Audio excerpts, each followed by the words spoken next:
everybody, welcome to the second special in the Project.CAR series, in which we're going to take a look back at what we've been doing in 2020, so a bit as a roundup summary for the year. So when we go back to March, when I first started doing this, we started off with the introduction to the project.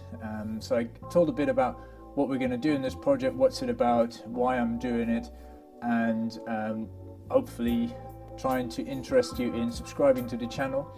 We then quickly followed on with the very first episode, which was the preparation. I took you around the garage. We had a little look of what I was going to do, what my plans were, what kind of tools I'm using, and how I set everything up. At least that's how I started, and then as I went through, obviously things changed, which I covered then in the following episodes. Then we came to episode number 2, I think it was, in which we started with the actual car disassembly. We removed the front seats, and that was a two-parter. So the second part was in the episode that followed 2 weeks after, and we also removed the carpet in that particular one. Then it was on to the dashboard, which was something that I struggled with, if I'm honest. It wasn't very clear in either the manuals or footage I could find online or any forums or anything like that. So I struggled quite a bit with that, and it ended up being a two-parter because it took me that long to figure it out. Hopefully that particular episode, of those 2 episodes I should say, were very informative to you, and hopefully they will help you understand how the dashboard is assembled and how to take it apart in case you want to repair it or change it or anything you might come up with that has to do with the dashboard. Then we moved on to some of the exterior features. We went on to the back of the car, to the boot or the trunk for our American viewers. We took that apart, and then we went back inside after that in episode number 7. We started removing the interior trim, so we took the panels off the doors, the back, anything that was left inside was all removed. Then the headliner came out, which was a nightmare as I undid that, as all the foam that was behind it came falling out, because I think the mice may have had a little feast in there. If not, it's just deteriorated over the 45 years it's been in there. Then once the interior was removed, we could remove the side windows and the doors and the back end, where we could finally have a good look into. That was episode number 8. And then in number 9 we came to the point where we could finally then remove the doors themselves with the lock assemblies and everything like that, so they were then removed. Episode 10, we then went back to the front section where we started removing the brakes, the wheel hubs.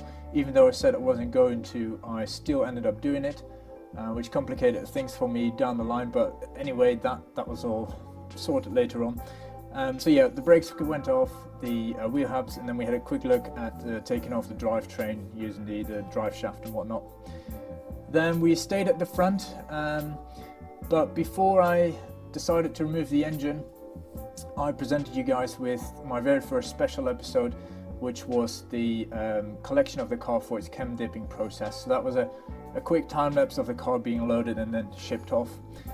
In the meantime though, I was slightly behind with the episodes compared to where I was in the actual stage of the restoration. So the week after that, I had we're back in the engine bay for you, which we were preparing everything for then the engine and gearbox removal on the following episode, which was slightly different than most people probably would do. Normally you would take it out through the top, but I decided to drop the engine and lift the body upwards away from it.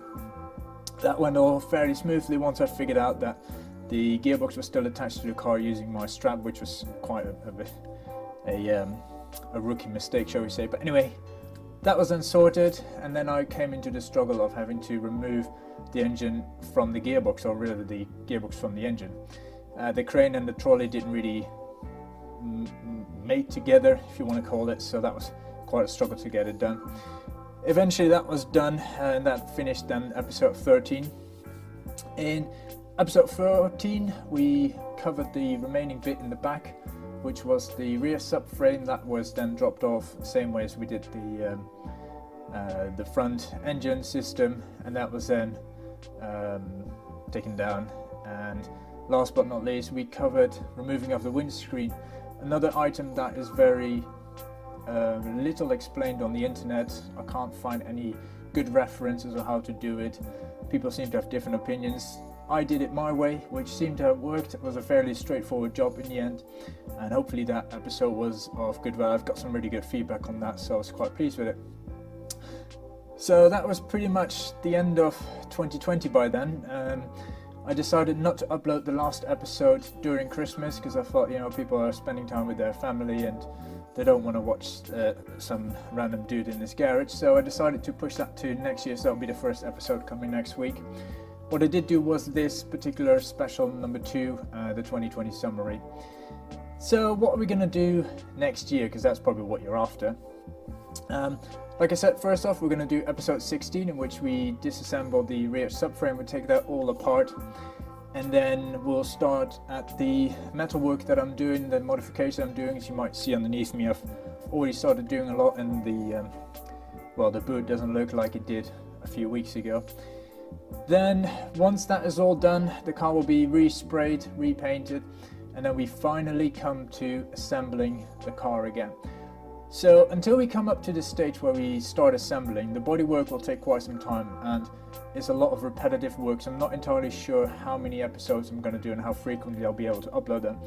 But hopefully I'll be able to give you, even if it's like a little vlog style, quick update on what's happening, so at least you're keeping track of what's going on with the project.